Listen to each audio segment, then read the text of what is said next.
Çocuğun her istediğini ağlayarak ifade etmeye başladı. Gerçekten gözyaşları gözlerinde birikmiş durumda. Yeni bir ortama girdiği zaman adapte olamıyor, hırçınlık çıkartıyor. Dahası çocuğun söz dinlemiyor. Hep bir kapris yapıyor, hep bir şeyler için mücadele ediyor. Hep ama hep ona dert anlatmak zorundasın. Her çıktığınız yer bir kaosa dönüşüyor. Hemen herkes çocuğunun aşırı hassas çocuklardan biri olduğunu, hatta çocuğunun duygularını iyi idare edemediğini, onun böyle doğduğunu anlatıyor. Peki ya çocuğun normalse, ya birazcık anne baba tarafından dinlenmeye ihtiyacı varsa, ya çok fazla ekrana maruz kaldıysa, hatta ya çok ama çok geç uyuyorsa ve sadece yorgunsa? Evet, hemen çocukları etiketlemeye çok alışıyoruz. Onlara aşırı hassas, çok duyarlı çocuklar etiketini yapıştırıyoruz. Şimdi sana söyleyeceklerim belki canını sıkacak. Ama inan videomu sonuna kadar izlersen hayatın değişebilir. Ben Irmak Zentürk. Sana yine her hafta olduğu gibi bu işin kolayı var demeye geldim. Konumuz elbette anne babalık. Meslek sırlarını sana teker teker vereceğim. Maalesef günümüzde çocuklara etiket yapıştırmak çok moda oldu. Eğer çocuğumuz biraz fazla ağlıyorsa, istediklerini bize kaprisle yaptırmaya alıştıysa ya da yoğun ortamlardan kaçınıyorsa hemen herkes ona çocuğun aşırı hassas, hemen onu bir pedagoğa götürmen lazım diyor. Biz de buna inanıyoruz ve özel çocuklara nasıl muamele yapılıyorsa onu da o rafa koyuyoruz. Oysa bu davranışların ana nedeni aşırı hassas çocuklarla benzer olsa da tam olarak bu olmayabilir. Çocuğumuz çok fazla ekrana maruz kalıyor olabilir, ona liderlik edemiyor olabiliriz ya da çok basit değiştirilebilecek bir şey olarak çocuğumuz uykusunu alamıyor olabilir. Aile içinde duyulmama, derdini anlatamama, görülmeme hissi de cabası. Belki de çocuklarımız aşırı duyarlı çocuklar değildir. Sadece yorgun ve ihmal edilmiş çocuklardır. Hemen ipleri elimize almanın vakti. Sana çok kolay değişimlerle çocuğunu aşırı hassas klasmanından normal, ağlamamayı öğrenmiş, kalabalık ortamlarda gayet güzel bir şekilde kendi regüle edebilen çocuklara dönüştürmenin sırrını vereceğim. Eğer başlık dikkatini çektiyse bir kalp bırakmayı, hatta abone olmayı unutma. Hadi başlayalım. İlk olarak sana belli belirtilerin belli sebeplerini anlatacağım anne baba. Kolay ağlama. Genellikle bu sorun uykusuzluktan kaynaklanır. Çocuk sabah uykusunu alamadığı için belli bir tatsızlık seviyesinde uyanır. 0-3 yaş arası çocuklar akşam 8 ideal olarak maksimum ama maksimum 9'da uykuya dalmış olmalıdır. Uykuya dalmaktan bahsediyorum, evet. Yatağa yatmaktan ya da masal sonu bitmez hikayeler anne susadım çığlıklarından değil. Tamamen uykuya dalmaktan bahsediyorum. Eğer çocuk 9'da uykuya dalacaksa 8'de rutine başlanabilir.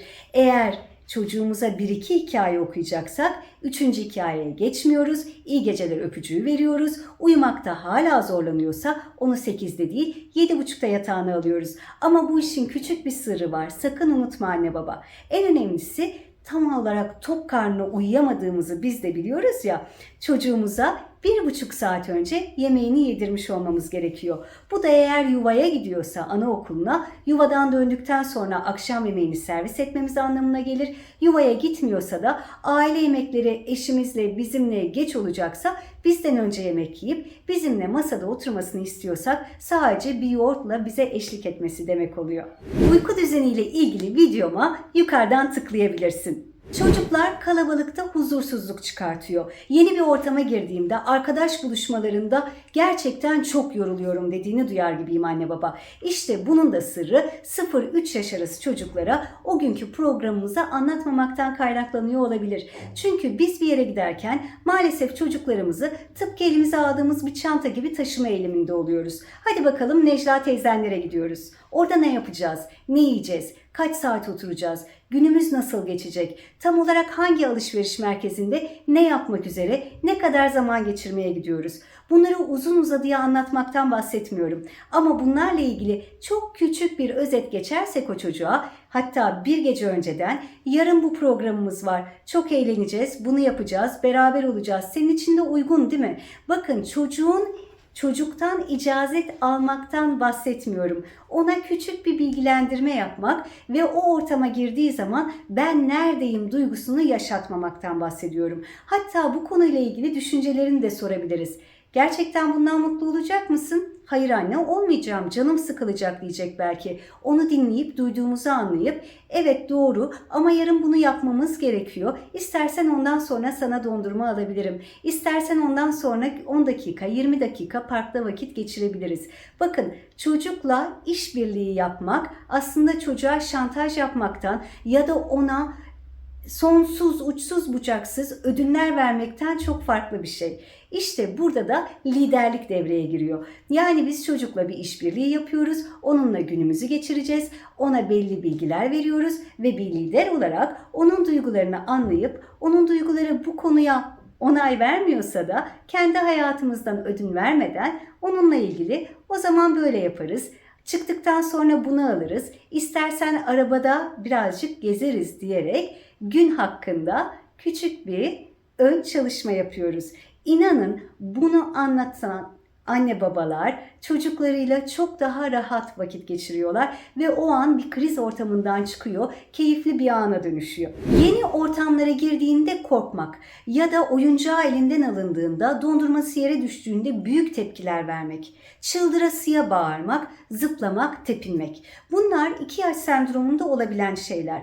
Ama onlarca dakika sürmeyen krizler, sakın unutmayın. Çünkü çocuklar anda yaşar. Eğer bu krizler çok uzun sürüyorsa, ağlamalar şiddetleniyorsa, sizi duymak istemiyorsa nedeni çok fazla ekrana maruz kalması olabilir. 0-3 yaş arası çocuklar için önerdiğimiz ekran saati maalesef 0 dakika. Ama tabii ki de bu mümkün değil. O zaman günde maksimum 30 dakika. Özellikle YouTube gibi çabuk değişen videolar ve kısa, onların kontrolünde olmayan, onlara verilen fazla bilgiler onları çok fazla stimüle ediyor. Bu da onların gün içinde, hatta bazen ertesi günde duygu durumunu anlayamamalarını ve bir kötü duygudan çok kolaylıkla çıkamamalarını sağlıyor. Lütfen dikkat edin. En küçük bir eleştiride o dolan gözler. Hepimiz bunu yaşamışızdır, öyle değil mi? Eleştiriye dayanamama, çok büyük tepkiler verme, bunu içselleştirme belli bir yaşta normaldir. Ama yine 0-3 yaş arasındaki çocuklar anı yaşarlar. Annem bana bunu demişti, o yüzden böyle mi olacağım diye tekrarlanmayan küçük bir eleştiride bu kadar büyük tepki vermezler. Ama bunun nedeni şu olabilir. Belki de çocuğun aşırı hassas çocuklardan biri değildir de sen onu anne baba olarak devamlı düzeltip ev içinde en küçük şeyini bile eleştiriyorsundur ve bunu farkına varmadan yapıyorsundur. İşte evde sana bir şey diyemeyen çocuk bir eşref saatine gelir ve topluluk içinde bunu da böyle yeme dediği zaman birdenbire patlayıp yerde tepinmeye başlar. Bunun da çaresi çok kolay. Çocuğunu sessiz kalarak dinlemeye başlamayı öğrenmen lazım. Yani çocuğun neye ne tepki veriyor? Hangi konularda anlaşılabilir tepkiler veriyor? Hangi konularda gerçekten çığırından çıkıyor? Belki bu konuda onu çok fazla eleştirmişsindir.